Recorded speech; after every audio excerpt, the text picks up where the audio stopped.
இந்த கதையோட பேரு மந்திர படகு.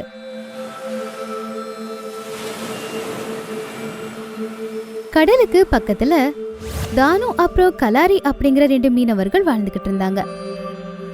2 பேரும் மீனை பிடிச்சுதான் அவங்க வாழ்க்கைய வாழ்ந்துகிட்டு இருந்தாங்க. தானு கலாரி 2 பேரும் பக்கத்து பக்கத்து வீட்டுல இருந்தாங்க. அது மட்டும் இல்லாம தினமும் மீன் பிடிக்க 2 பேரும் ஒன்னாதான் போய்கிட்டு இருந்தாங்க. அவங்க 2 பேரும் எப்பவுமே ஒன்னாதான் இருப்பாங்க. ஆனா 2 பேரோட குணமும் வேற வேறையா இருந்துச்சு. தானு ரொம்ப நல்லவன், ஆனா கலாரி ரொம்ப பேராசை பிடிச்சவன்.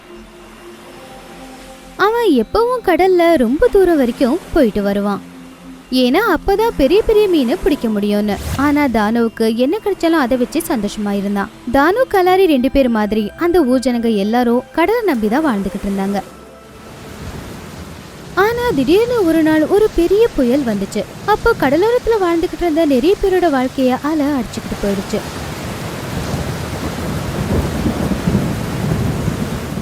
யாரெல்லாம் கடல்ல இருந்தாங்களோ அவங்கள முழுங்கிடுச்சு. புயல் எல்லாம் சரியானதுக்கு அப்புறம் தானு கலாரி 2 பேரும் அவங்க உடைஞ்சு போன வீட்டை சரி பண்ணிக்கிட்டு இருந்தப்போ அப்போ அங்க ஒரு முனிவர் வந்தாரு. அவரு கலாரி கிட்ட கேட்டாரு, நான் கும்ப யாத்திரை பண்ணிக்கிட்டே இருக்கேன்ப்பா, ஆனா இந்த வேகமான காற்றால என்னால போக முடியல. உனக்கு ஆக்ஷேபனை இல்லைன்னா சில நாட்களுக்கு நான் உன் கூட தங்கலாமா? அட என்னப்பா நீங்க இங்க பார்த்தாலே தெரியலையா, நாங்க இருக்கிறதுக்கு வீட்டுக்கு மேல ஒண்ணுமே இல்ல. இப்படி இருக்கும்போது உங்களை நாங்க எங்க தங்க வைக்கிறது? போங்க சாமி, வேற எங்கேயாச்சும் பாருங்க. ஆனா தானுவுக்கு கலாரி பேசினது சரியா படல. அதனால அவனே அந்த முனிவர் பக்கத்துல வந்தான். சாமி, நீங்க எங்க வீட்டுக்கு வாங்க. என்கிட்ட அவ்வளோ வசதி இருக்காது, ஆனா உங்களுக்கு தொந்தரவு இல்லாம நான் உங்களை பாத்துக்கிறேன். அதுக்கப்புறம் தானு அந்த முனிவரை நல்ல மனசோட பாத்துக்கிட்டான். அப்போ அந்த முனிவர் ஒரு நாள் சொன்னாரு, தானு, பணத்தால நீ ஏழையா இருக்கலாம், ஆனா இதயத்தால நீ கோடீஸ்வரன். உன்னோட இந்த கவனிப்பை பார்த்து நான் வேந்து போயிட்டேன். இங்கிருந்து கிழக்கு திசையில போனா சுருதி நதிக்கரையில உனக்கு ஒரு படகு கிடைக்கும். அதான் என்னோட பரிசு அப்படின்னு சொல்லி அந்த முனிவர் அவருடைய கடமைய நிறைவேற்றிட்டாரு. தானுவும் கிழக்கு திசையை நோக்கி பயணம் செஞ்சான். கொஞ்ச நாள் நடந்ததுக்கு அப்புறம் அவன் படகு நோக்கி வந்தான்.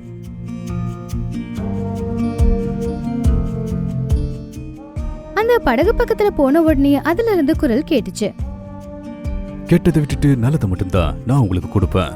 அதுக்காக தான் உங்களுக்காக நான் இங்க இருக்கேன். தானு அந்த படகுல ஏறி உக்காந்து அதுல பயணம் செய்ய ஆரம்பிச்ச உடனேயே கடலுக்குள்ள இருந்து பணம் பறந்து பறந்து வந்து அந்த படகுல விழ ஆரம்பிச்சது. தானு அந்த அதிசய காட்சிய அப்படியே பாத்துக்கிட்டே இருந்தான். அட கடவுளே, இங்க என்ன நடக்குது? இவ்ளோ காசு ஒட்டுமொத்த கிராமத்துக்கே போதும் போலியே. தானு அந்த முனிவருக்கு மனசுக்குள்ளேயே நன்றி சொல்லி கிடைச்ச பணத்தை எடுத்துட்டு போய் புயல்ல பாதிக்கப்பட்ட நிறைய பேருக்கு உதவி செஞ்சான். தானு ஒவ்வொரு தடவையும் அந்த மந்திர படகு மூலமா பணத்தை எடுக்கும்போது கொஞ்சமா அவனுக்கு வச்சுட்டு மிச்சம் எல்லாத்தையும் ஜனங்களுக்கு தானம் பண்ணிடுவான். இதை எல்லாத்தையும் பார்த்து கலாரி யோசிக்க ஆரம்பிச்சான். அட இவகிட்ட இவ்வளோ காசு எப்படி வந்துச்சு?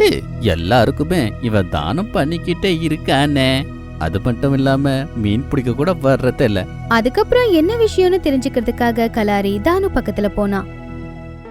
அட தானு, நீங்க பண்ண உதவிய நான் மறக்கவே மாட்டேன். நான் மட்டும் இல்ல, இந்த கிராமமே மறக்கவே மறக்காது. இப்ப இருக்கிற காலகட்டத்துல சொந்தக்காரங்க கூட இந்த அளவுக்கு உதவி பண்ணவே மாட்டாங்க. நீ நல்லா இருப்ப, நீ ரொம்ப ரொம்ப நல்லா இருப்ப. அட கலாரி, நீ என்ன பண்ணிட்டே இருக்க? நான் ஒன்னும் பண்ணவே இல்லப்பா. எதுக்கு இப்படி நீ கோஷம் போட்டுக்கிட்டே இருக்க? ஒருவேளை நீ கோஷம் போடணும்னா அந்த மந்திர படகுக்கு நீ கோஷம் போடு. அதனால தான் நான் எல்லாருக்குமே தானம் பண்ணிக்கிட்டே இருக்கேன். தானு கலாரிய தன்னுடைய நண்பனா நினைச்சு எல்லா விஷயத்தையும் சொன்னான். ஆனா கலாரி தான் ரொம்ப மோசமான பேரசை பிடிச்சவனாச்சே. அவன் அந்த படகு திருடலாம் அப்படின்னு ஐடியா பண்ணான். அட இவன் எவ்வளவு பெரிய முட்டாள்! இவன்கிட்ட மந்திர படகு இருந்தாலும் கூட இன்னும் குடிசையில தான் வாழ்ந்துகிட்டே இருக்கேன். ஆனா ரொம்ப நல்லதா போச்சு. என்னோட மந்த புத்தி என் சொகுசு வாழ்க்கையோட கதவை திறந்து வைக்க போகுது. எப்படியாச்சும் அந்த படகை நம்ம கைவசம் பண்ணிக்கணுமே. ஆனா அவன் உயிரோட இருக்க வரைக்கும் அது நமக்கு கிடைக்காது. அதுக்கு ஏதாச்சும் நம்ம பண்ணியாகணுமே. அடுத்த நாள் கலாரி தானுவை ஏமாத்தி கடலுக்குள்ள அவனை கூட்டிட்டு போனான். அதுக்கப்புறம் கடல்ல ரொம்ப தூரம் போனதுக்கு அப்புறம் கலாரி தானு மேல ஒரு வலைய போட்டு அவனை கடலுக்குள்ள தள்ளிட்டான். அதுக்கப்புறம் அங்கிருந்து தப்பிக்கிறதுக்காக அவன் படகை ஓட்டிட்டு போனான். ஆனா அந்த படகுக்குள்ள அப்போ பணத்துக்கு பதிலா பெரிய பெரிய முதலைகள் வந்து விழுந்துச்சு. அத பார்த்து அவன் ஏதோ யோசிக்கிறதுக்கு முன்னாடியே அந்த முதலைகள் அவனை சாப்பிட்டுருச்சு.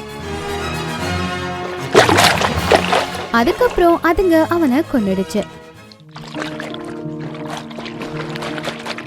அந்த மந்திர படகு எப்படியோ தானுவை காப்பாத்தி மறுபடியும் வீட்டுக்கு கூட்டிட்டு வந்துச்சு. நல்லவங்களுக்கு நல்லதும் அப்புறம் கெட்டவங்களுக்கும் கெட்டதுதான் நடக்கும்.